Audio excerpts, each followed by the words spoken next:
Thank you so much for joining us tonight, and welcome to the Jerusalem Fund and its educational program, the Palestine Center. It's my pleasure to welcome you tonight and to introduce our panelists. My name is Jihad Abu Salim. I'm the Executive Director of the Jerusalem Fund. And this is, I think, our second in-person event for 2024. And hopefully there will be many more events here at the center. Today marks the 150th day of Israel's unfolding genocide in the Gaza Strip. More than 30,000 Palestinians have been killed, more than 70,000 have been injured. Most of the Gaza Strip lies in ruins. And the Palestinian people in the Gaza Strip continue to be resilient and to persevere in the face of all of these odds. And whether there will be a ceasefire before Ramadan or not, it's something that we are going to see and perhaps hear about in the news. The question of the repercussions of this unfolding genocide, the context behind it, the conditions that led to it, the realities on the ground that made it possible, the catalysts that made it happen, are yet to be grappled with and thought about in a deep and nuanced manners. And tonight's conversation is part of that. Tonight, we are going to talk to our guest about the experiences of Palestinian communities beyond, but very close to the Gaza Strip geographically. And as we all know, Palestinians suffer from extreme fragmentation across a physical divide. But Palestine is a small country, and Palestinians live in close proximity to each other, different Palestinian communities. And for this reason, it is hard to imagine that what's happening in Gaza today will not affect or impact the conditions Palestinian communities in other parts of Palestine or outside of Palestine are affected by. And also, it is also important to talk about and learn about the experiences of these different Palestinian communities, whether they're Palestinian citizens of Israel or Palestinians in the West Bank or in the diaspora, in light of these events. Because these events, even though Gaza is the place where this major crime is unfolding, but this war does not only concern Palestinians in Gaza, even though they're paying the heaviest of the prices in it, but it also concerns the existence of the Palestinian people as a whole. So tonight we are joined by my dear friend Soheir Asaad, who is visiting from Palestine to talk to our Palestine Center committee member and also dear friend Saida Riqat about some of these dynamics of Israel's total war against Palestinians, not just in Gaza, but between the river and the sea, and delve into the possibilities for resistance and resilience among these Palestinian communities in the face of these threats, most of them existential. Soheir will also shed light on the current state of the structure of resistance within various Palestinian communities, their capacity for unity, and the attempts to contain, fragment, and undermine their existence and resilience. And she will also discuss the potential long-term impacts of the ongoing genocide in Gaza on the Palestinian people as a whole. So I'll start first by introducing our speaker and our moderator. And of course, I would like to welcome those who are joining us through our different live streaming channels. And this will be a discussion between the moderator and the guest, so they will talk about these different issues and themes. And of course, this will be followed by a Q&A session. And for those tuning in online, whether on YouTube or Facebook or Twitter or LinkedIn, please feel free to write any questions or comments as replies to the live stream, and I will make sure to convey them to our speaker and our moderator. So let me introduce Soheir. Soheir Asaad is a political and feminist Palestinian organizer and a movement advocate. She leads the advocacy at Rawa, which works with progressive philanthropy and in cross-movement spaces to advocate for addressing harm caused by funding and realizing accountability, and promotes trust and solidarity-based approaches that return power to communities and support an infrastructure for independency in Palestinian community work. She is the co-director of Funding Freedom Project. Previously, she worked in legal research and international advocacy at Palestinian and regional human rights organizations. Welcome, Soheir. And this event will be moderated by Soheir Asaad, who is a Palestinian journalist and the Washington bureau chief for the Jerusalem-based News Al-Quds, and an esteemed member of our Palestine Center committee. So without further ado, join me in welcoming Soheir and Saeed, and we're looking forward to an enriching discussion. Thank you.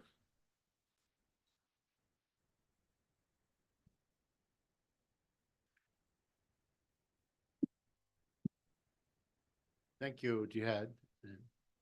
Are we on?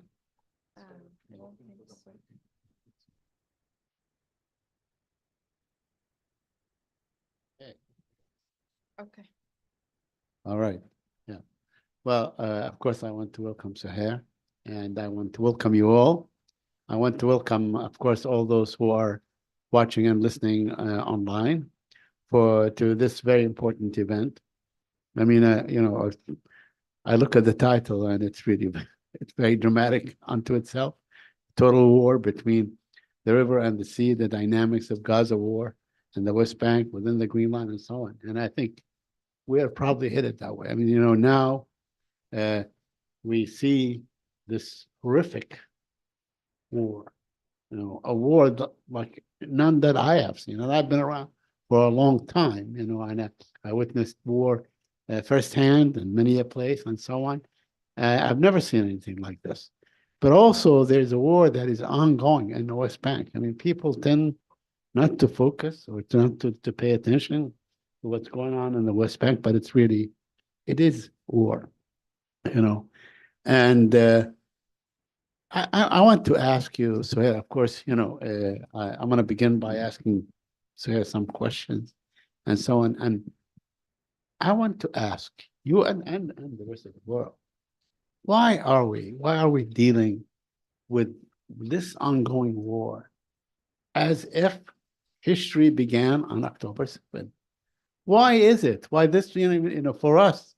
I mean, for me, I've been around for a very long time. I am a long-time journalist in this town. I go day after day. I've been going day after day to the State Department, before that to the White House and so on, to ask the same questions on the same issue. And yet, we are told time and again that history began on October 7th. So I want to begin by posing this question to you. Thank you so much, Saeed. I think colonizers have their own timeline. In Palestine, I think history began at 67, then it began at every junction of this, if any conflict with this colonial project, somehow there is a way to set the timeline with the recent manifestation of the deep colonial project. And I think it's not unique for October 7. I think what shook in October 7 was the fact that there was Palestinian resistance. And in a way, and I think I've been trying to, speaking about it lately, that one of the most shocking things for me was the amount of exceptionalization of Israeli pain compared to Palestinian pain and suffering that has been going on, not even since the Nakba, since way before the Nakba. And I think that kind of manipulation of the timeline is another way not to deal with the root cause for what's happening. And the root cause is that Israel is a colonial project in the region, whether it's comfortable to describe it that way or it's not comfortable to describe it that way. Israel, and actually the manifestation of that is what we're seeing. We're not facing a war that Israel is launching against the Palestinians as such. We're seeing a war that is a global war that is led by Israel on the ground, but is funded and fully supported by the US, by European countries against the Palestinian people in an attempt to protect their colonial interests in the region, which are not only interests in domination over the Palestinian people over the land, but really a war, a capitalist war to really secure economic interests in the region.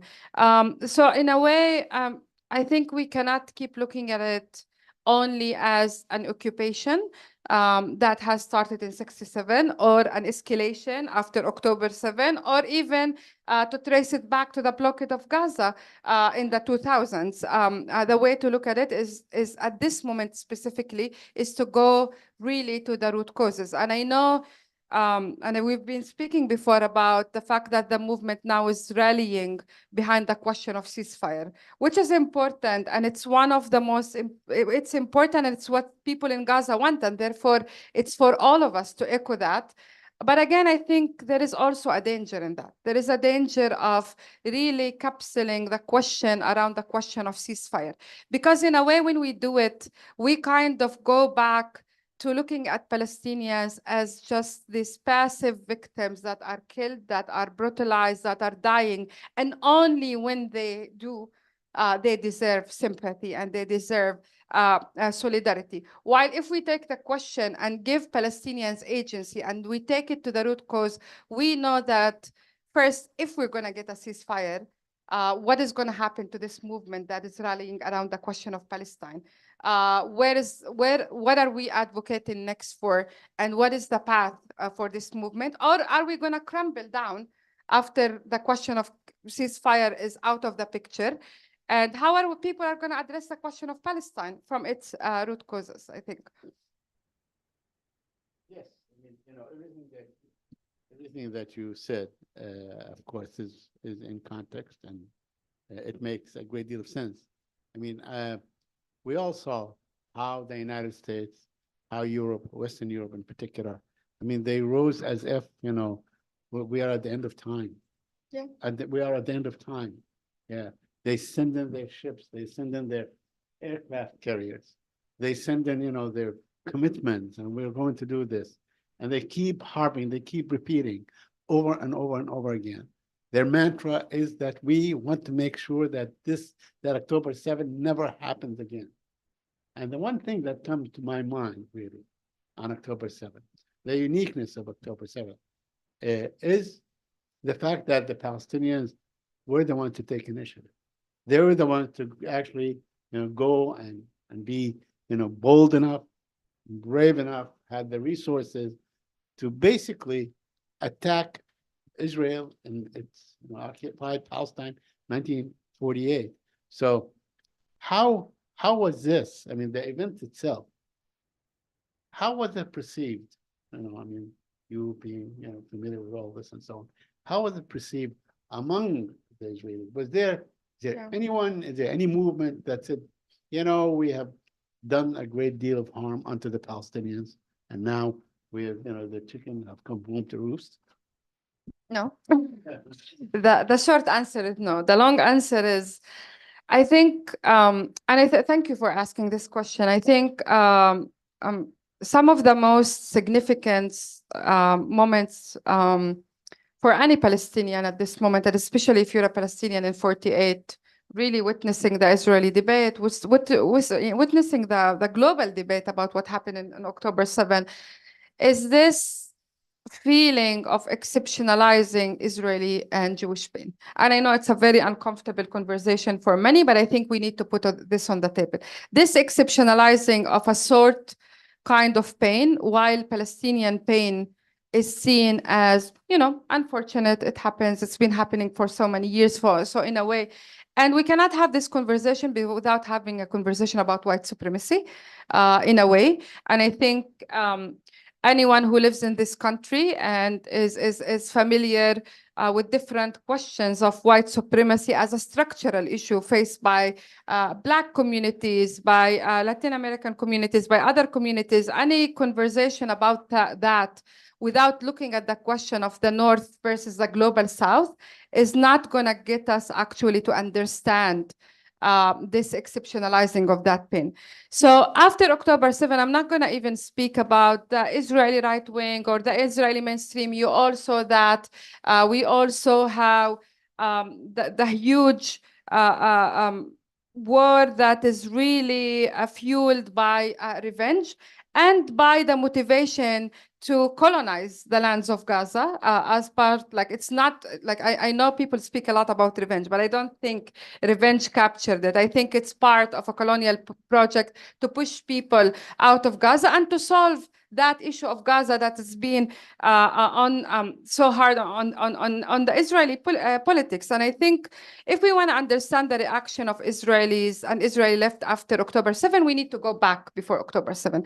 And many were following with sometimes great excitement the protests against Netanyahu before October 7, led by liberal Zionists, by what is called the Israeli left.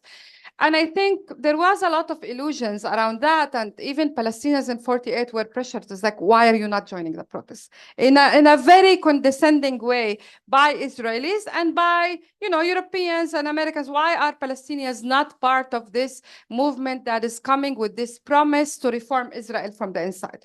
And this is both ridiculous, but also beyond that, I think it's really not understanding what Zionism is about. And if we remove Zionism from the equation, and if the conversation becomes outside the scope of Zionism as the basis for this colonial project and becomes a question over who fights for the Israeli democracy, we're really not and losing sight of what this fight is about. This fight is about Israeli Ashkenazi elite. He is the founder of this colonial project that are the first Zionists to establish this, the kibbutzes and the most elite institutions of Israel, whether it be the court, whether it be the academia, whether it be the high levels of the military, which is the Air Force and not the foot soldiers, and all of that.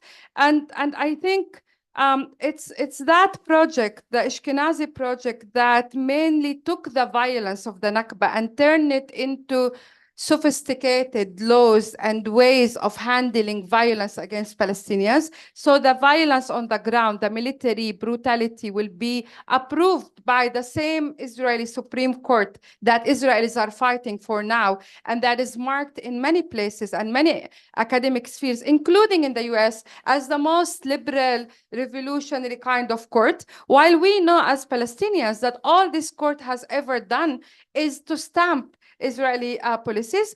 And at the same time, at the other part is what is now seen as the Israeli extremist and right wing, when it's in fact more of like the Mizrahi Jews who were historically used by the Zionist movement, more religious settlers who led the project of the settlements in the West Bank and led by the Likud and Netanyahu. So in a way, the conflict, the Israeli internal conflict, is not about colonization, is definitely not about occupation, and is definitely not about ending the violence and brutality against Palestinians. It's simply how do you do it, and in which tools, and how sophisticated and able are to mask the true nature of this state, which is a colonial state. So the debate is over cosmetics, and there is no space for Palestinians in it. And I'll finish by saying that after October 7, this all was super clear. For anyone who didn't have it clear, it was clear, because the conversation between among the Israeli left was, why did you move your army from the borders with Gaza to the West Bank, following the orders of Ben Gvir? So in principle, they had no problem with the fact that Gaza was under blockade. In principles, the security kind of conversation around keeping Gazans caged in the Gaza Strip was not the issue. The issue was like, why did you focus on supporting the settlers' interests instead of supporting the non-settlers, the Israeli, what's called civilians, while ignoring actually that these settlements on the border in Gaza has historically have a role in strengthening the Israeli blockade over Gaza, keeping Israel's security apparatus alive, and really keeping the Israeli kind of security interests with Gaza. So in a way, even when they approach the conversation, they approach it from centralizing the question of safety and security for the Israelis, definitely not justice for Palestinians. And even now, the calls for ceasefire are all around the question of hostages and not the unfolding horrific genocide that we are seeing.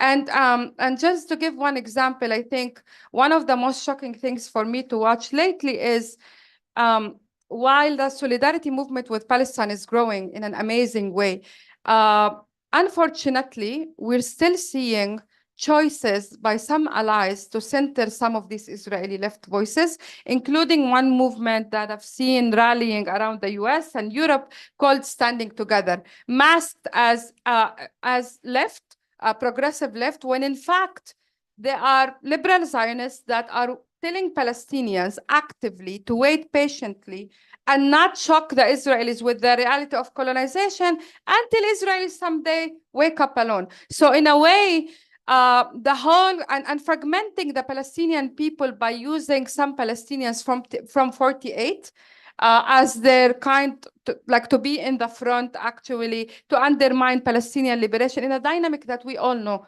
in 48, which is a liberal Zionist dynamic that is, again, aiming at centering Israeli interests and not dealing with the actual conversation, which is the conversation around colonization. And as long the Israeli lefts, and in general, liberals everywhere, do not go to the root causes of the question of Palestine, we will still see October 7. We'll still see Palestinian resistance, and they will still be shocked again and start history from that moment. And we're going to be in an endless cycle of violence and resistance of violence, because as long as there is violence and oppression, there's going to be resistance.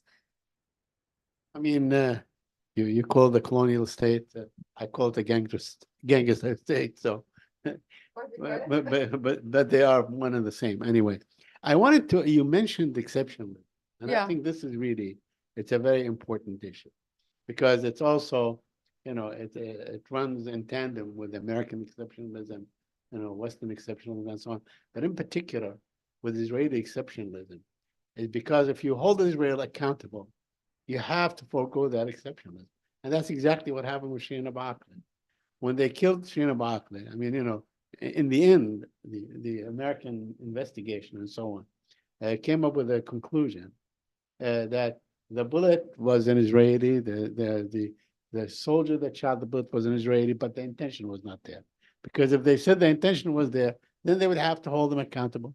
They would take that exceptionalism away. And I think this is an important, and we see it time and time and time again. I mean, with all the, made up stories with this war, it is basically that.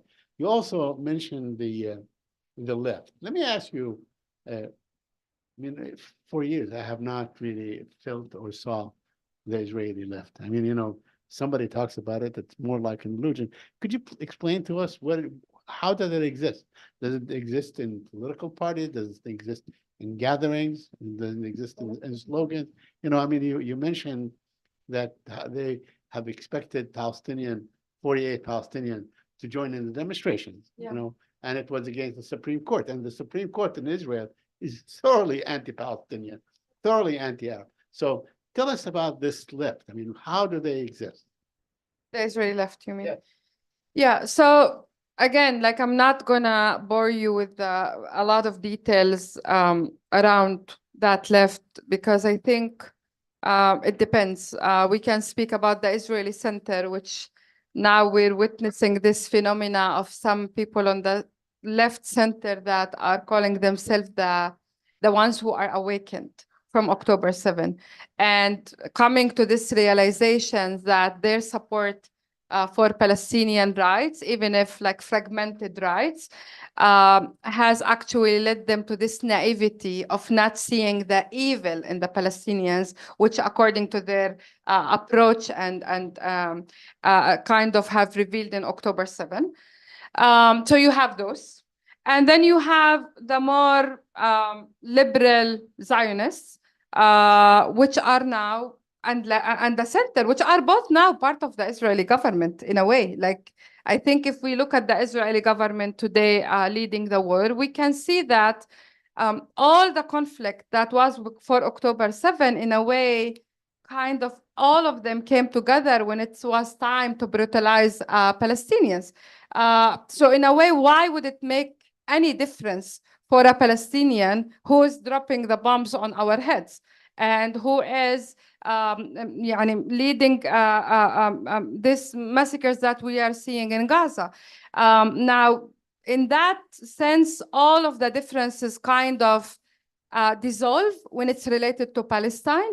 Other conversations are not for us to have. It's like who is in the elites of the universities, who is the elites of the Israeli legal system, who is the elites of the Supreme Court. That's an Israeli internal conversation again around managing that violence and the way Israel wants to appear to the West in a way, because this government is too embarrassing for many liberal Zionists, because for so long, Israeli violence was kind of protected under the rule of law. And the law, in a way, acted as this sophisticated machine of violence against Palestinians. And I'll give you one example. When we look at the forced displacement of Palestinians in Naqab in 48, do you think this was done outside of the order of the law? It was actually done by specific, sometimes legislation that meant to escalate Palestinian home demolitions, or approved, like the case of Hiran, by the Israeli Supreme Court, which approved a case of demolishing a Palestinian village to establish on the same land an Israeli town called with the same name, Hiran. So that's how the Israeli legal system has worked for so long. So when the Israeli liberals are fighting against that, are fighting for their own privileges as Ashkenazi white Jews and their control over the highest kind of, to be the elitist of that system in its all kind of aspects. And I'm not speaking only about official governance, but also if we look at corporates, if we look at different segments of the Israeli society. And I think even those who are closer to the more, I don't know, I'm not even going to call them anti-Zionists because they are Zionists. Part of the projects that, for example, if I'm going to look at the Israeli human rights organizations. Now, South Africa took Israel to the ICJ. And as you know, Israel responded and appointed Judge Aharon Barak, who is celebrated everywhere as the representative of Israel there. There was a debate that was very interesting and really is showing us the nature of the Israeli left. Actually, one very known human rights lawyer said, you should thank us, the human rights activists and organizations, that for so long we took cases to the Israeli Supreme Court and kind of created that impression that Israel has its own internal legal accountability in a way that is going to shield you in international courts and shield Israeli leaders from accountability over war crimes. And I think that's very important because for so often, Palestinian, Israeli human rights organizations' voices or other movements are centralized over Palestinian voices when in fact, part of their human rights work and the dynamics eventually leads to shielding Israel from accountability internationally. And we saw that also with that movement I mentioned before, Standing Together, which is an organization, actually not a movement. Before October 7, they were against BDS, against any international accountability, against pressure on Israel. Their funders, the New Israel Fund, that funds a lot of the human rights work in Israel, including work of Palestinians in 48, also historically has gone out against the BDS, against accountability. Suddenly, after October 7, They're not against international pressure. Suddenly, they're touring everywhere. And touring, speaking about what? Speaking about Hamas and speaking about October 7th and undermining Palestinian liberation in every conversation. So it shows you that this kind of conversation that they've been having with us around that we need to change the Israeli society slowly. We need to be patient. We need to bring all sectors of the Israeli society based on their own interests. We don't need to shock them with the ugly truth. And I'm not saying things that they said randomly. It's actually part of their theory of change, part of their strategies.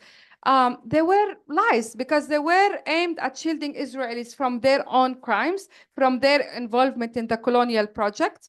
And in fact, they still can use international pressure, but to apply it on Palestinians and to undermine Palestinian liberation. And it's unfortunate to say that, and it's part of really, like you mentioned, the exceptionalization of Israeli pain. Again, I really insist on us looking at us, and I know there is a unique history of Europe and the question of the Holocaust in exceptionalizing Jewish pain. But I think it's not only about that. I think it's about racism. And we need to put that on the table, because otherwise we cannot explain how in the middle of this genocide, sectors of the solidarity movement who really drove us crazy with the question of centering Palestinian voices. But when Palestinian voices are not comfortable enough, suddenly they find some token Palestinians from 48 in Israeli movements, and they choose to center them. Because again, it's very comfortable when Palestinians are dead bodies, are passive victims, are just this kind of target of sympathy when we face extreme violence. But as you said, when we have agency, when we, as you said, are leading our struggle, when we set the terms of our struggle, suddenly it's uncomfortable to be in solidarity with us. Suddenly, they want to center again some Israeli voices, some sane Israeli voices. And there is obsession within some liberal parts of the movement. There's obsession to find any hope to say that there are some sane Israelis. And why they do that? Because again, it takes us back to the way they understand the Israeli regime. If you understand Israel as only a question of a state that its path has gone wrong to occupation in 67 and after that, and in the blockade of Gaza and some violence practice against Palestinians, then you want to believe that there is sanity in the Israeli society. But if you understand Israel as a colonial project that started before 48, you will have to see the patterns and the way the Israeli society has transformed and has started, but also transformed to be this colonial society that is directly profiting and engaging in the violence against Palestinians. And it's uncomfortable for many in the movement. Yeah, there is a great deal there in what you just said. But, you know, I mean, we have to keep going back to October 7th. I think that what you mentioned about, okay, I mean, we sympathize with the Palestinians if they are dead. But if they take initiative, if they resist and so on, then it becomes a different thing altogether. Keep in mind, I mean, Israeli society, from what I read, I am no expert, you know, what I see is not only moving, right, it's moving towards fascism in many ways. I mean, there were surveys this week that showed that 70% of the Israeli public are with preventing aid from going to Gaza. Yeah. I mean, that is really, that is astounding. That is astounding. You know, I mean, you know, of course, for decades, they tried to sell the notion that Israel is, well, of course, this invincible army. It has, you know, this sophisticated society, this liberal society, and so on. But in fact, we have, you know, I mean, when you talk about the left, for instance, what are the expressions of the left? What are the lefty newspapers, for instance? What are the lefty newspapers? The Haaretz that has legitimized genocide since the beginning of this? Haaretz is, of course, it does have liberal writers and liberal and maybe lefty. I can think, of course, of Gideon Levy, who's brave enough to speak and so on. But it also has a lot of right-wing writers. I mean, you know, you could look at the column and the columnists and so on. So it really is not something that the liberals or the left can tout as, something that, will deliver us into the shores of accepted liberals and so on. So I'm not so sure. I mean, is there, for instance, a movement that Arabs with Israeli citizenship can reach out to and say, I want to become a member of your organization because it doesn't represent me? Is there such a thing? I think this is the whole problem with that is the fragmentation of the Palestinian people, and seeing the reference for Palestinians in 48 as Palestinian citizens of Israel, which I call Palestinians in 48, seeing the framework for and I really recall now the response of standing together to the BDS movement. The BDS movement has called to boycott standing together as a movement. And which is really funny, they put some Palestinians to respond to the BDS movement, not the whole movement. They put some Palestinians in the front to undermine the BDS movement. And they called them the Palestinian National Leadership of Standing Together. And now, you look at the title and it's national as in what nationality? As in Israeli nationality, or as Palestinians as in Palestinians who are part of the Palestinian people? And I think this is my problem. Any Palestinian, in my opinion, who at this moment especially, and at any moment, would want to appeal to an Israeli movement and thinks that this is in any way going to be a path for liberation or justice or even equality for Palestinians in 48 is someone who's illusional, first, or has not learned anything from our history. Because Palestinians in 48 has tried everything. After the Oslo, after the Nakba, Palestinians in 48 were abandoned under the military regime that actually was the one that set the basis for the military regime that we saw after 67 in the West Bank and Gaza. Before that military regime, you have a 20 years military regime in 48. And people don't want to talk about that. And then eventually it must move to the West Bank and Gaza. So the occupation of the West Bank and Gaza, in my opinion, is a manifestation of something that started way before and is not the starting point or the heart of the issue. So when we speak about Palestinians in 48, it's very important not because we're trying to exceptionalize Palestinians in 48, because when you bring Palestinians in 48 to the picture, you're challenging the colonial fragmentation of Palestinians, which has pushed away, especially after the Oslo Accords with the Palestinian Authority, has pushed away both Palestinians in 48 and Palestinian refugees. And Palestinians in 48 eventually became to be considered as an Israeli internal problem, Israeli internal issue. And this was challenged historically by Palestinians in 48 by establishing institutions, political parties, NGOs to reclaim the narrative about who we are, about the fact that we're part of the Palestinian people.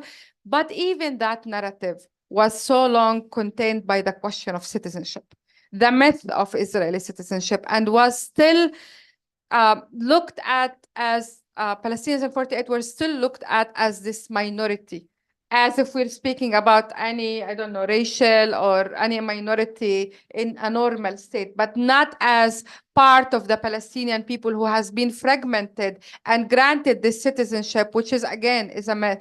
And therefore, the reference to looking at these Palestinians is historic Palestine and is the rest of the Palestinian people.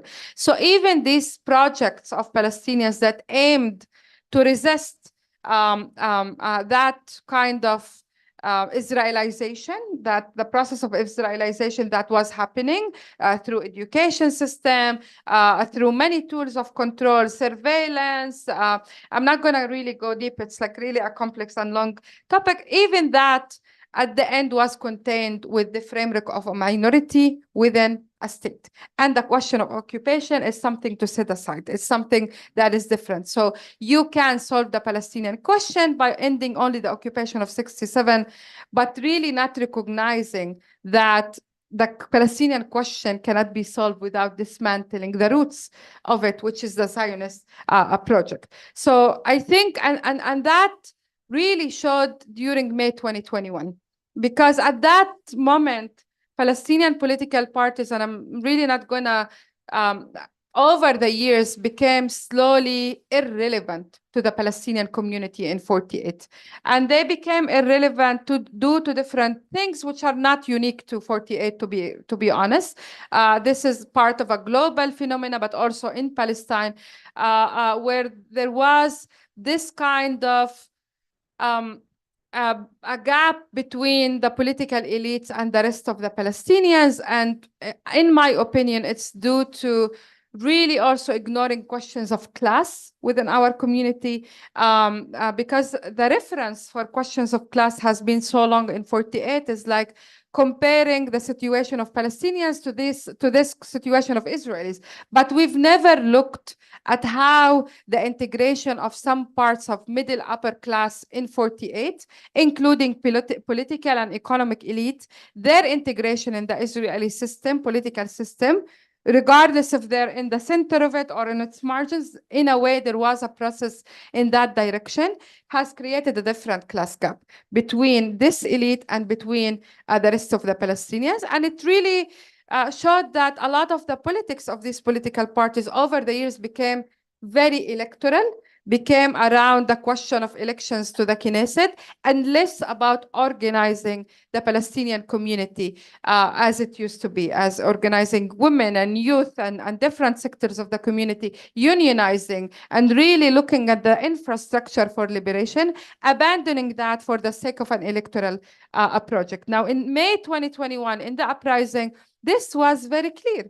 And if you want, we can speak a little bit about, But let me, I wanted to ask before we go into 2021, which is really, I think it was a watershed. Sorry about that. Which was an important moment, a watershed moment, in terms of Palestinian unity. I wanted you to walk us through the situation in Palestine 1948, before October 7, and immediately after, and where it stands now. Take us through this, but answer me if you know. I'm just curious. Has there ever been any Supreme Court members that were Arabs, that were Palestinians? There are. There are, of course, like the vast majority of the Supreme Court is Ashkenazi. You had Salim Gibran and others. Sure. But again, it's the same tactic of integrating some parts of the Palestinian community to create this illusion in the ability to success and survive in the system. And I think, again, it's not unique. I think if we look at the US, you will see other examples. But is it anything like our Supreme Court? We have 9 members, and there's always a majority and a minority. It's the same thing. Okay. And in a way, I think it's the use of racialized people and the use of oppressed communities, pushing them into like positions of power, to create this illusion that there is any sort of power with these communities and that these communities are unengaged. But we know from that this has never impacted the situation of Palestinians actually, but only created the illusion of normalcy, that this is that Palestinians are part of the normal reality of the Israeli state. The same with, I'm sorry, when we look at the UN Security Council, you see a Black woman raising her hand representing the imperialist, colonial, white supremacist state, which is the US. Right. So I think it's the same dynamics of putting oppressed people in the front to create that illusion, while in fact we know that the deep structures are other structures. Racism is codified into law. I mean, with the nation state law, it's codified into law. Exactly. So walk us through how, what were things like before October 7? And then, before you go into 2021, because it was really a different moment altogether. A lot has changed between May 2021 and now.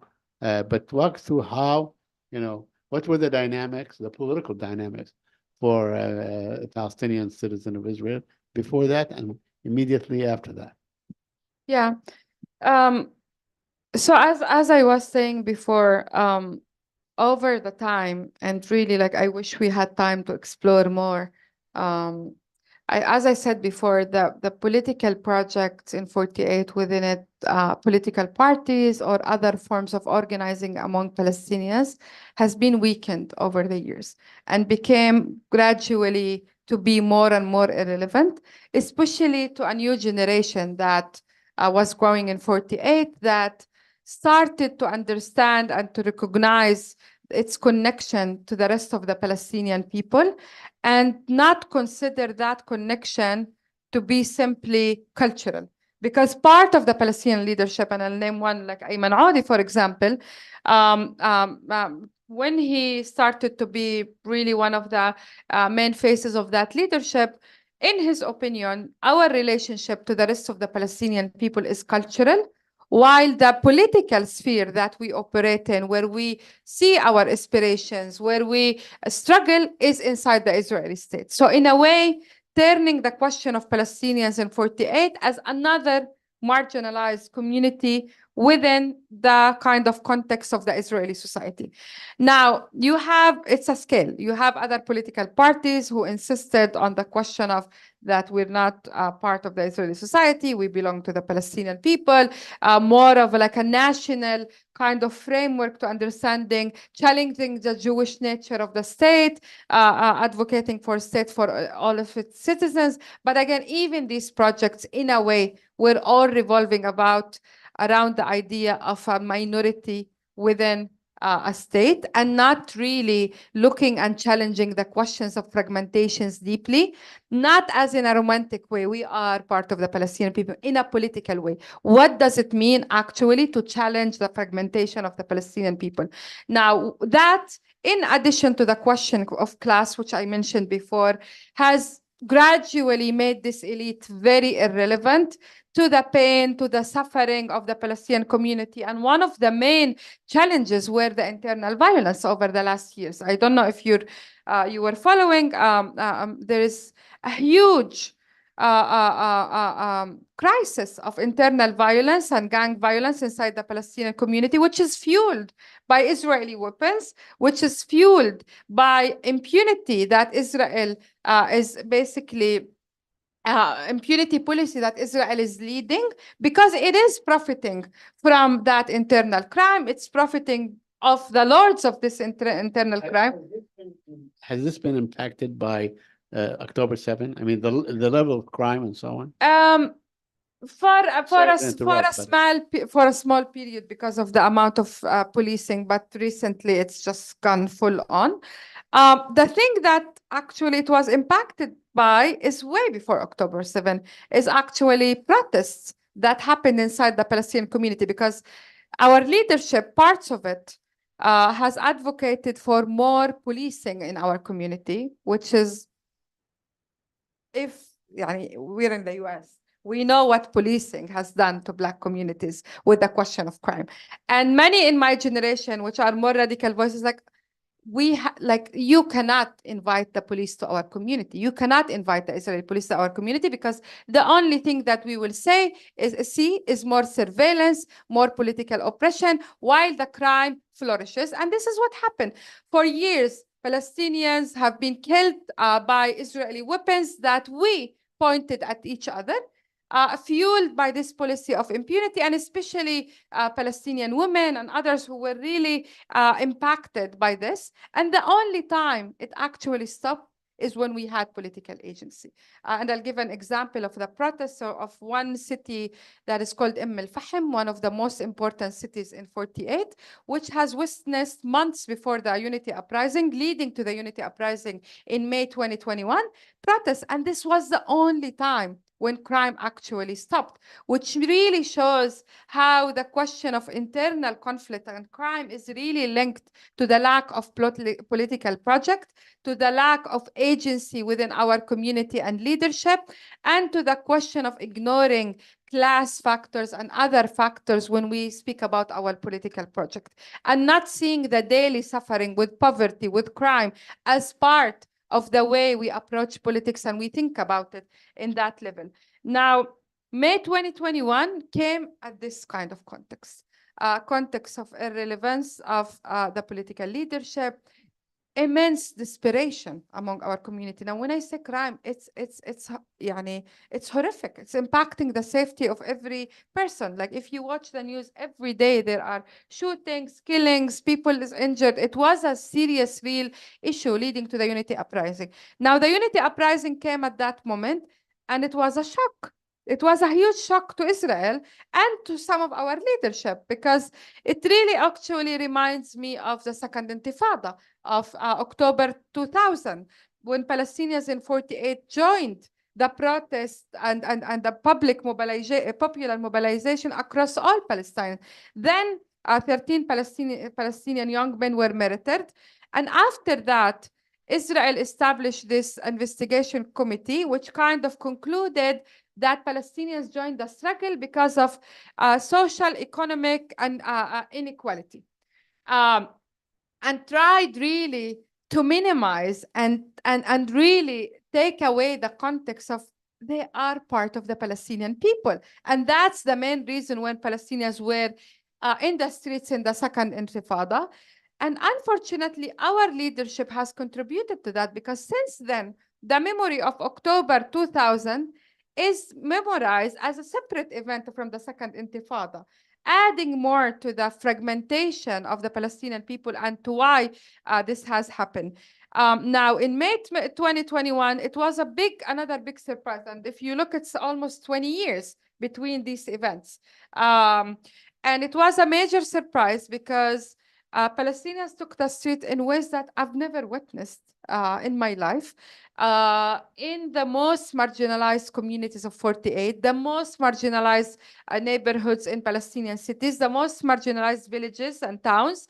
And it was a totally different class that took the street. It's not the usual activists and organizers and academics and Palestinian elites of the civil society. It was young men and young women, including young men in the crime, for example. I was a volunteer lawyer during that period. I really recall vividly that at the first days, I would see activists, academics, other arrested, but then for the rest of the month, I'll see other youth coming from a different background. Now, when Israel oppressed that protest, it's targeted these communities, and these communities paid a heavy, heavy price. These young men were sent to prison from years really ranging from 3 years to 13 and 14 years. Now, when I speak about such sentences in 48, they're not that common. So in a way, Israel punishment after the Unity Uprising was huge, was very severe. And at the same and these families, many of it were like impoverished families, single moms were really left around to carry the burden, where our political leadership didn't take the role of really creating an infrastructure to protect the community. Now, the other factor that played after the Unity Intifada is the factor of money. Now, if you look again after the Second Intifada, you'll see that one of the main things that Israel has done is development economic plan, aiming at integrating Palestinians. So in one way, punishment and oppression, in another hand, development that again takes me back to the question of economic integration. And this development usually benefits a certain class, which is usually middle upper class among our community, again, leaving those who face oppression actually at the margins, facing oppression and impoverishment, while other class is being integrated by this economic plan. Very similar trends happen after the Unity Uprising. More development plans, some of it aiming at targeting the violence with more policing, some of it aiming at controlling Palestinian lands and homes, especially in the Naqab, and all really accompanied with the Palestinian will to be integrated, I mean by the Palestinian leadership. One of the most, like the main parties of the joint list, for those who don't know, the joint list is a combination of some Palestinian political parties established around 2016 to get into Israel election, actually entered the Israeli government 1 month after the Unity Intifada. The Unity Intifada, which was the moment of really this great hope of Palestinians reclaiming unity despite colonial fragmentation and reclaiming back the question of Palestine to its root causes. So for us to see them 1 month later, part of the government, which is participating directly and has just bombed Gaza and is participating in the blockade and the brutalization of our own people across all Palestine, was really shocking, but is not exceptional because it's part of a project that is called the Impact Project that has started in 2016, which basically says that we're culturally part of the Palestinian people, but in order to survive as Palestinian people in 48, we need to impact Israeli society. Now, how do you create this impact? One of the manifestations was in the recommendation on Gantz as, the prime minister, which is in a way putting Palestinians for one of the first times in history in this balance between the left and the Israeli right by us pushing left and center to make Netanyahu fall down, and in a way getting into a game that, as I mentioned before, is not about us. It's about really, again, Israeli Ashkenazi liberal elite. Now, I'm not going to speak more about a lot about this impact project, but this was the most dominant project from 2016 leading to Unity Intifada, and after the Unity Intifada leading to October 7, which was really integrating Palestinians in governmental companies, in ministries. Those who had the government as the red line didn't have other red lines, They were pro-integration in other aspects of the Israeli society and Israeli elite. Now, you can imagine what does it mean when October 7 comes to this atmosphere. And mentioning one last fact, in May 2021, we witnessed, and in these years, the establishment of a lot of grassroots movements, especially youth movements, like around 19 youth movements were established across Palestine 48. And you had some big movements already operating in the level of the grassroots. And for 10 years already, a lot of Palestinian youth who has got tired of the electoral politics of political parties has started to organize in a very decentralized ways. Now, this is also part of the picture. Now, all of this has collapsed after the Unity Intifada. It really raised in the Unity Intifada, but due to oppression and other factors that I mentioned, it collapsed again. So the October 7 came at that moment. And with the Israeli full-on revenge mode, it actually came on the fact that we had no infrastructure for community protection and agency, and really being able to mobilize in 48. And many of our structure has already been co-opted. And I mentioned one thing, and I mentioned the NIF before. I'm really, sorry if I sound obsessive, but we really have to put these conversations on the table. One of the main things that happened after the Unity Intifada is not only governmental Israeli money, is foundation money that came and said that these voices in 48 that kind of reclaimed the question of Palestine and took it to its root are questions that are endangering the project of creating a Palestinian society in 48 that sees its interests within the framework of Israeli democracy and the struggle for Israeli democracy detached from the rest of the Palestinians. So millions were thrown after the Unity Intifada to lift up moderate voices in 48 and marginalize the more radical voices and defeat it. And it was part of really shaking some of the volunteerism structures, some of the popular structures, and trying to, again, put it in this process of NGOization, which we see across Palestine, not only in 48, but also in the West Bank. Now, after October 7, we've seen massive oppression, including through arrests, including through firing employees from their workplaces, including of attacking Palestinians and lynching Palestinians, including with the distribution of arms, which everyone knows it as Ben Gvir is distributing arms in the West Bank to the settlers. But I'm so sorry, they're also distributing arms to the so-called civilians in 48, who are in fact also settlers who are moving around with arms since October 7. Now, this has created huge fear among Palestinians in 48. But I think the fear would not have been so impactful if we didn't have the other context of oppression and co-optation together. And I insist not to speak only about oppression, but also to speak about the co-optation of our leadership and the destruction of any radical structures or infrastructure for the protection of the community from oppression. So we have violence and oppression unleashed, where all our structures are collapsed. And you had some elite that was interested in manufacturing the fear even more.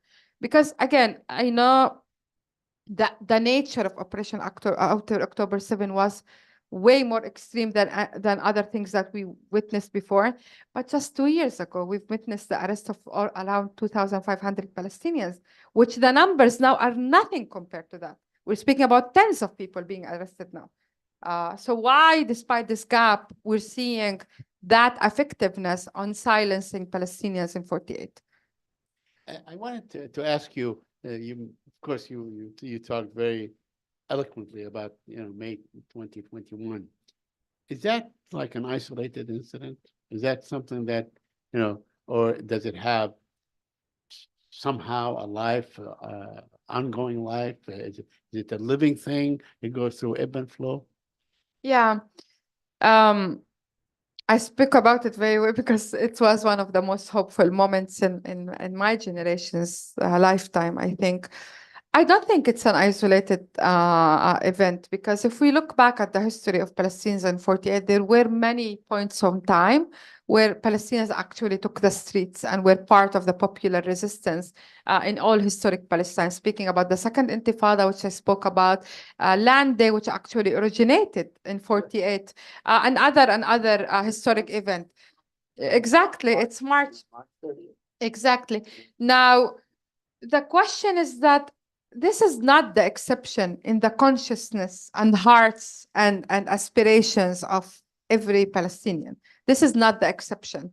I think it's exceptionalized because every time after such revolutionary moment, it's stalling for us. And it's stolen intentionally through what I mentioned before, through huge oppression and through co-optation.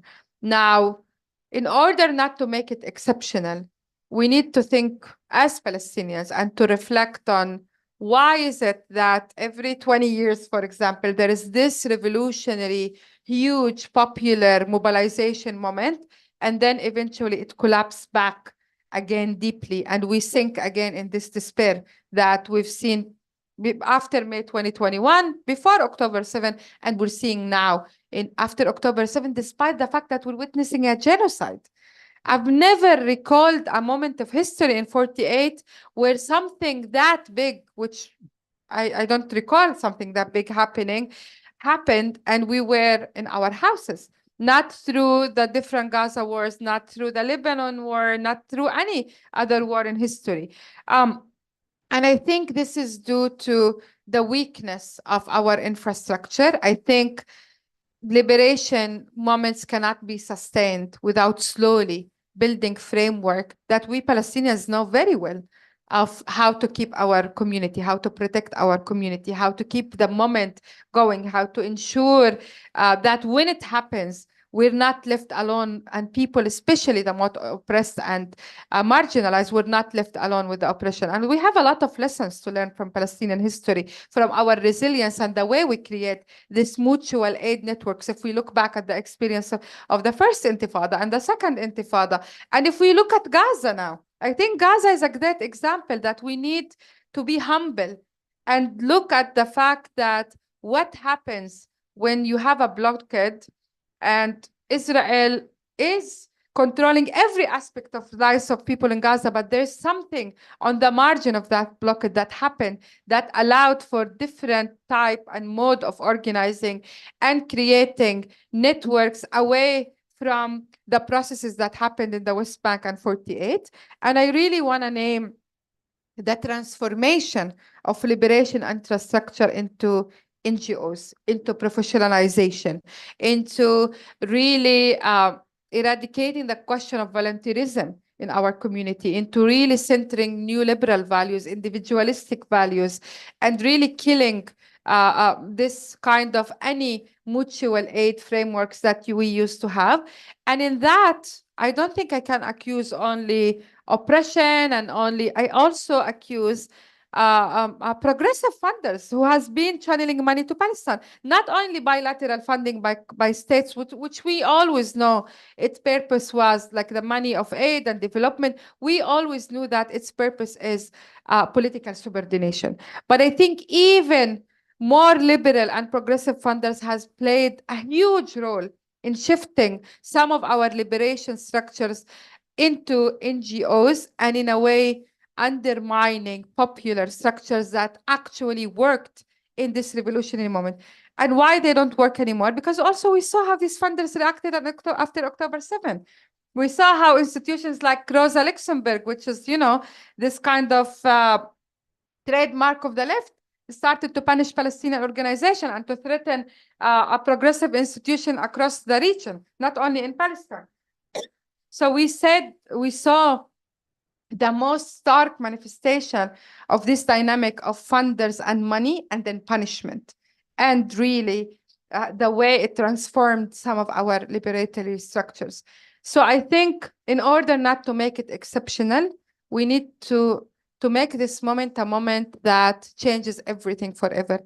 This genocide, the desperation, the pain, is changing everything forever in all of us, but also is granting us a lot of clarity into the way our liberation movement and structures has been transformed into being unable to contain revolutionary moments and fitting really structures of domination by funders, by the international community, by the over-legalization of our struggle through international law, for example, and all of that. Well, I mean, you talked about so many things. You talked about the 2000 Intifada or uprising, whatever you want to call it, when actually Israel was at that time trying to sort of project itself as a country that is post-cultural and so on. And then at the very moment there was movement by its Arab citizens.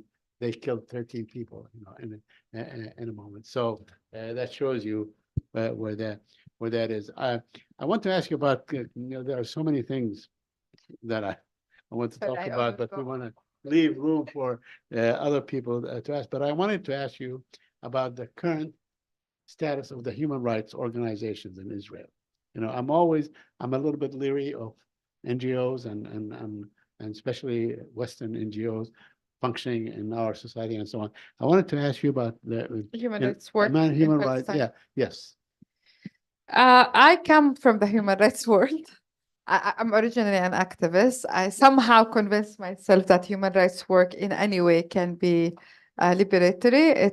It turns out to be an illusion, because I think human rights work in a context like Palestine should be about the movement. The movement should lead, and human rights work should be only a support force for any liberatory struggle that we have, and shouldn't definitely be the center. Over the years, the question of Palestine has been legalized, over legalized, and human rights, even in a very limited understanding of them, became the center of the conversation. I'll give you one example. You mentioned the nation-state law. Now, this law was a clear kind of manifestation of what Israel is about. It really exposed the colonial nature of Israel. It really dissolved this illusion of the green line of 48 and 67. And it really showed that Israel is about a land of Israel, the way they describe it in the law, one regime controlling all Palestinians everywhere. And you would expect that it will create a moment of mobilization, of popular mobilization. Now, unfortunately, this was contained because our leadership strategy then was to take a case to the Israeli Supreme Court to challenge the law, which is I don't understand it, because you're taking a law to the court that has legalized over and over again the colonial nature and the Jewish supremacist nature of Israel, and you're telling them, I'm coming to you to ask you if Israel should be a colonial state, or like, how is that even possible? To challenge it through the same institutions that has set the basis for the nation state law. And in a way, that legal move, you know, you could tell me, okay, they took a case, but still you could have popular mobilization. And you didn't, because many times when you kind of center the aspiration around legal action, you kill the popular movement. Now, this isn't the level of domestic Israeli law, but there is the other level of international law. And for so long, the system and I like to call it the industry of international law, because it is an industry. And then again, if we go back to the questions of class and elites, it is an industry of a certain elite and a certain Palestinian elite. And we need to be very bold and clear about it. In a way, has created over the years this domination over Palestinian liberation by creating legal frameworks that again impose colonial fragmentation by referring to the question of Palestinians in 48 under international human rights law and the questions of 67 under international humanitarian law. And for so long, these institutions and these legal frameworks has forced us to distort our reality in order to fit in these frameworks. Like the forced displacement of Palestinians in Naqab is a colonial forced displacement. That's it. There is no reason why I'll have to go around in order to make it fit in a framework of international human rights law. And that was the dynamic for this like international institution and INGOs, international NGOs like Human Rights Watch or Amnesty for so long. And in a way, they kind of dominated the discourse over Palestine. For so long, Palestinians have spoke about colonization and apartheid. How many years it took these institutions to recognize apartheid? And when they did they recognize it in our terms, or they again created their own frameworks again? Human Rights Watch, when they recognized apartheid, they excluded parts of the Palestinians, including Palestinian refugees, from that framework. They still granted Israel, for example, on the question of the Palestinian refugees, they say apartheid, but then they say that Palestinians need to exercise their right of return subjected to the security interests of Israel. So can someone explain this to me? If it's an apartheid regime, then its security interest is rooted in that. And again, really disconnecting the question of apartheid to the question of colonization and really taking it out of the context. And just one last thing about these institutions after the genocide. After the genocide, these institutions were very quick to have the most determined, clear wording and condemnations about October 7th. Very clear language, which is not even legal. Like words like heinous and evil, and this is not legal. I'm a human rights lawyer. I really know like how much we had to put labor as Palestinians to prove every crime, not the whole genocide, the bombing of this house or that house, but suddenly they have rapid conclusions in one day. While until now, and I'll give the example of Human Rights Watch, until now, their focus around Palestinians' horrible slaughtering that we're seeing and killing and forced displacement of Palestinians was centering the question of aid. And not speaking about the bombing of Palestinians, not speaking about forced displacement. The only thing they publish about bombing is actually about the Al Ahli hospital to shield Israelis from accountability. So how is that different from Biden's position? No, they didn't call for a ceasefire. They didn't speak about bombing or killing of Palestinians. And they are using aid to whitewash the crimes committed by Israel. So in a way, and I'll finish by that, it's a moment of clarity for us Palestinians. I think it's a moment also of accountability, because sometimes there is the illusion that these people are our allies and our friends. But I think in that moment of great horror, we're realizing that a friend of the Palestinian people, an ally of the Palestinian people, is a friend that will not, again, force us to accept the minimum, the cramps of solidarity, but really would recognize our full humanity, our right not only to be dead bodies, but to resist our colonization, to be full humans and agents in that sense, and to reclaim our full liberation and our full and full justice for us, and not only ceasefire and not only aid and feed Palestinians before they're killed. I must ask you one last question. Yeah. And now there is October 7 and the aftermath of October 7 and the ongoing resistance and so on. It created the moment of pride for Palestinians. They feel a sense of pride, a sense of, well, we can fight back and so on. But also there is a sense of abandonment. Yeah. They feel abandoned. I want to ask you about how Palestinians in 48 Palestine feel on this issue. Do they feel a sense of abandonment?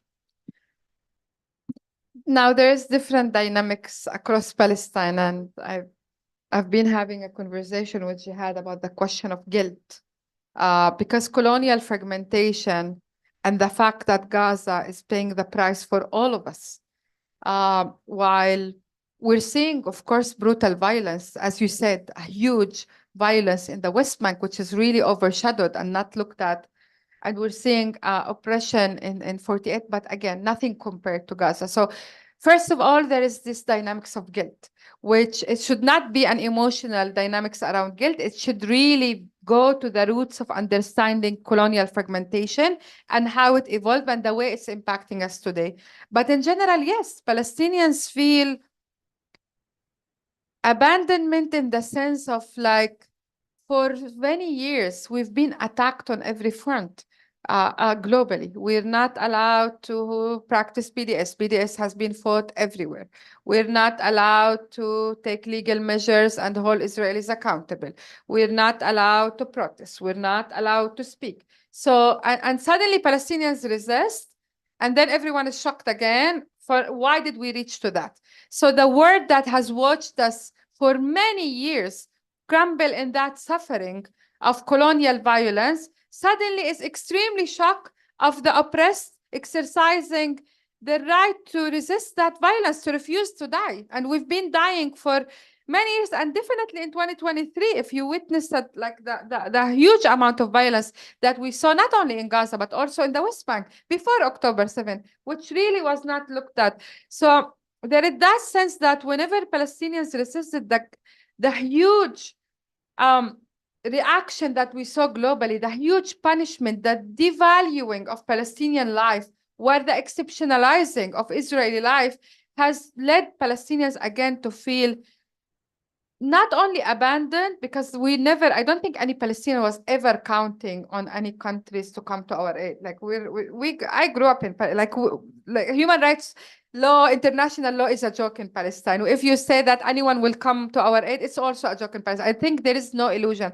But I think the shock was to the level and amount of dehumanization that we saw.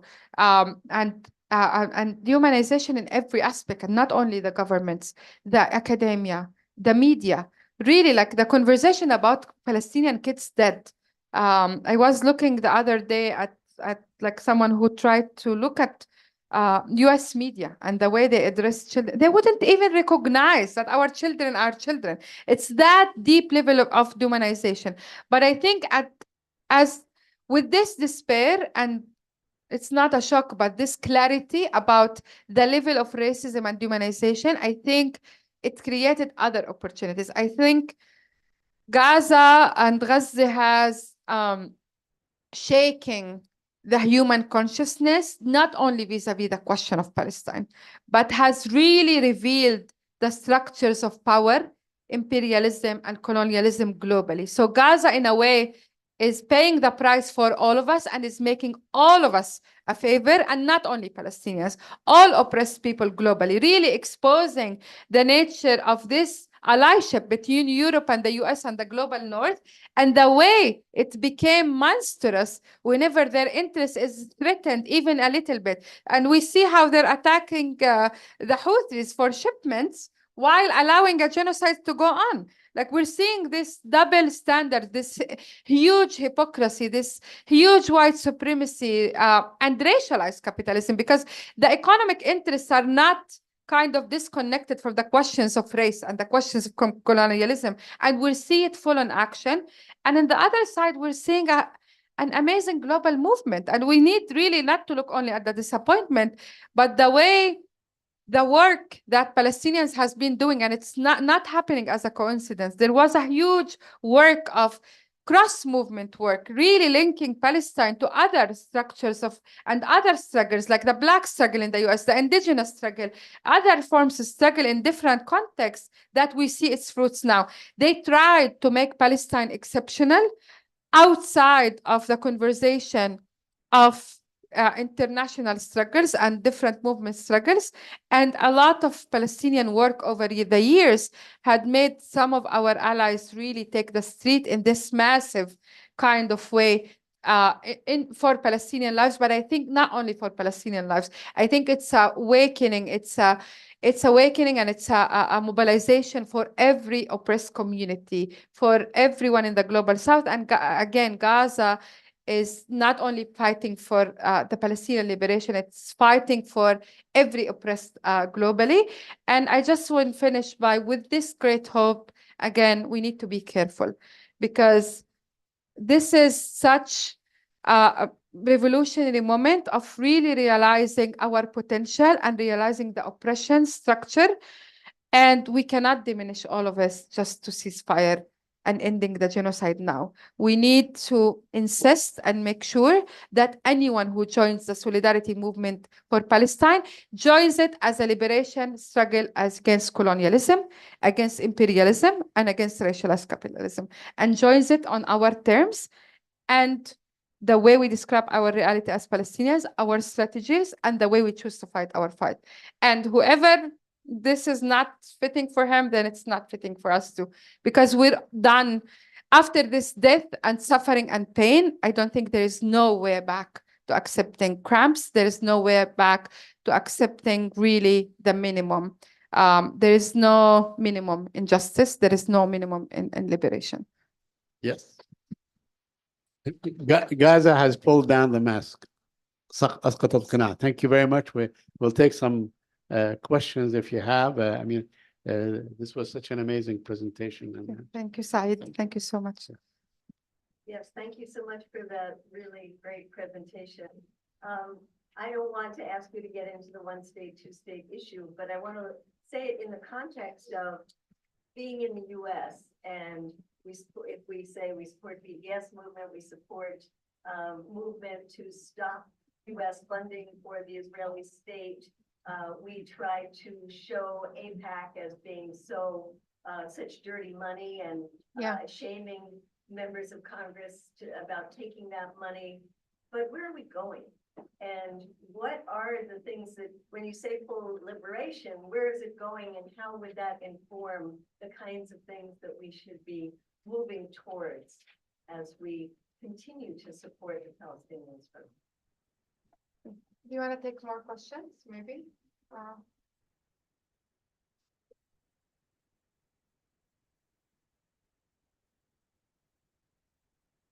Hello, is this working out? I think so. Yeah. Okay, I want to push back on the last point.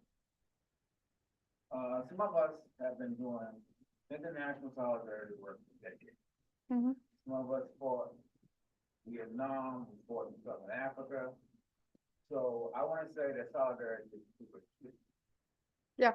Okay, if you do something, I should not have to, that solidarity should not be based upon, I should automatically support you. All right, and that's some of us have learned the hard way, how we dealt with Southern Africa movements, how we work with South Africa movements, how we work with Asia and Vietnam. I mean, liberation movements do some bad things, all right, and that's not to take away from the struggle, all right. So you think and I think, and therefore you have the right in solidarity to question me about the Black movement and certain questions you may have in a fair way, and I should have the right to say something to you in a fair way. That's the only thing I want to say about the last point. Yeah. All right. Yeah. And then, have you had a conversation with Omar from Human Rights Watch? That was really shocking what you said. We know him very well. Yeah, I know him too. It doesn't change. It's not personal. It's not personal. Okay, I'll answer this. and from Visualizing Palestine, and you worked on those visuals before the Human Rights Watch, crime of apartheid report, and I agree with Soheir Asaad. So, Okay. Yeah. So thank you for the questions. You're not going to hear me advocate for 1 state, 10 states, 5 states. I'm not a person who would advocate for states in general. This is not what my mission is. This is not what liberation missions look like in my mind. And I'm not going to provide answers, to be honest, to make the work of solidarity with Palestine easier in the US or any context, because I think this is a question that we need to figure out as Palestinians. And for so long, this over kind of fixation over statehood has really stripped our struggle from its essence, which is the liberation of people.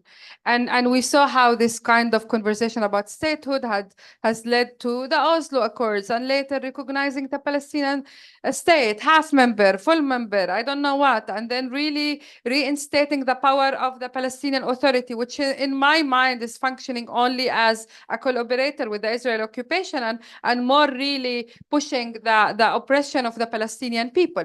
So in a way, I'm not engaged in the questions of statehood now. I'm really engaged in the question of liberation. What does liberation mean? Dismantling the Zionist colonial project in Palestine. That's what liberation means in all Palestine, not only in the West Bank and Gaza, also in where I live in 48, because you cannot solve the Palestinian question by really solving the symptoms. And I said that the occupation is a symptom of something really more deeper, which is its center is actually Palestinian refugees and the question of the Nakba and the Palestinian refuge, which is pushed away by all these frameworks, not only 2 states, sometimes even the 1 state framework that is led by some.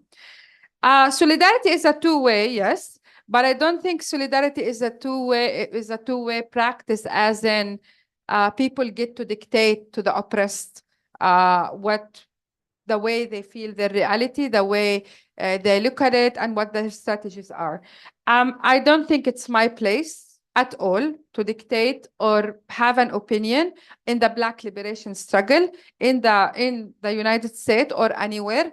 I'm a complete ally, and I join as an ally with whatever the community of the oppressed reaches. It's in internal kind of conversations.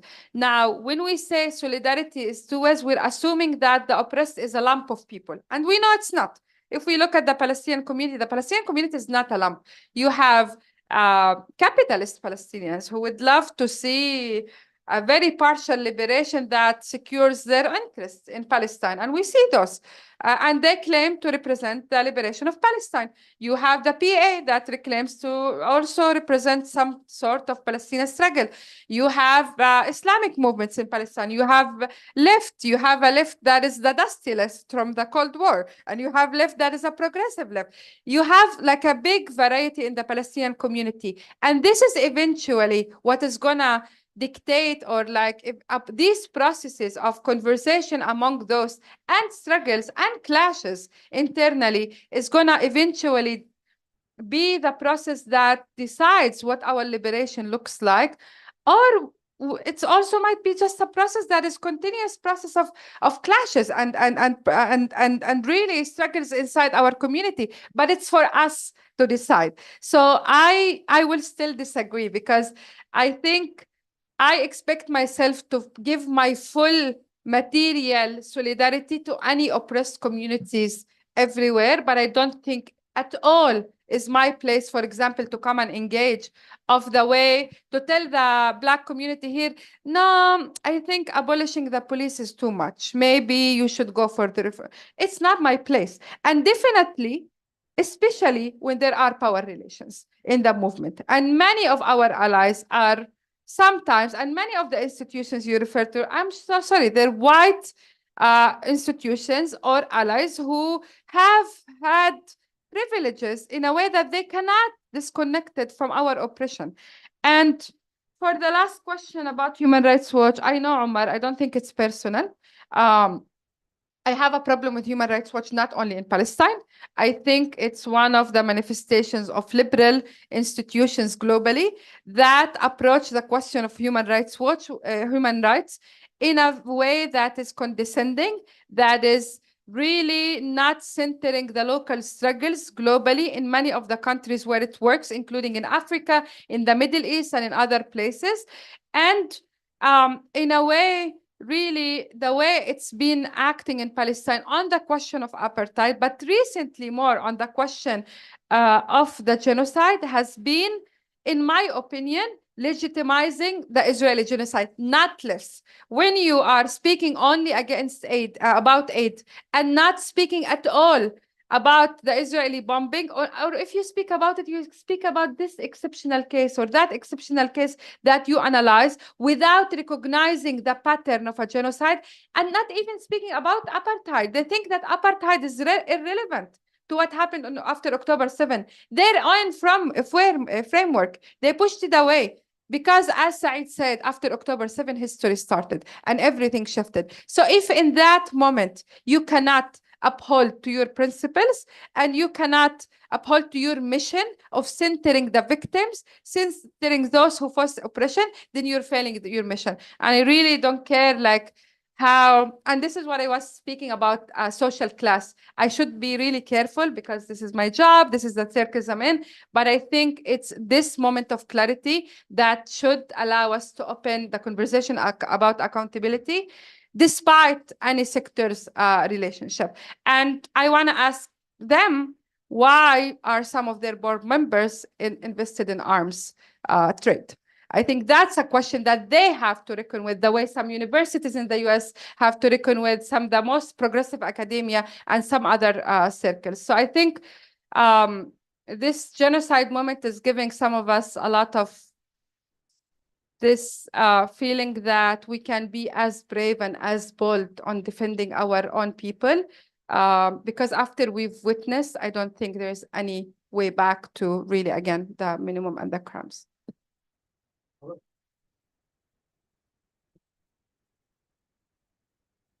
Okay, well, I think that we're done. Thank you. We could Thank talk to you all you. evening and Thank you know, so much, 10 Said. more hours. Thank you, everyone. Thank you for being here. Thank you. Thank you so much. Thank you all for being here tonight. It's coming from Monday. You know how difficult it is to not be home after a long day at work. But please sign up to our mailing list. Stay tuned for more events, virtual and in person, and support our work. We're helping people in Gaza. We're helping people who are struggling with starvation. We're announcing a Ramadan appeal. So please donate and support our work. And again, thank you so much for being here. Thank you, Said. Thank you. Thank you so much. Thank you.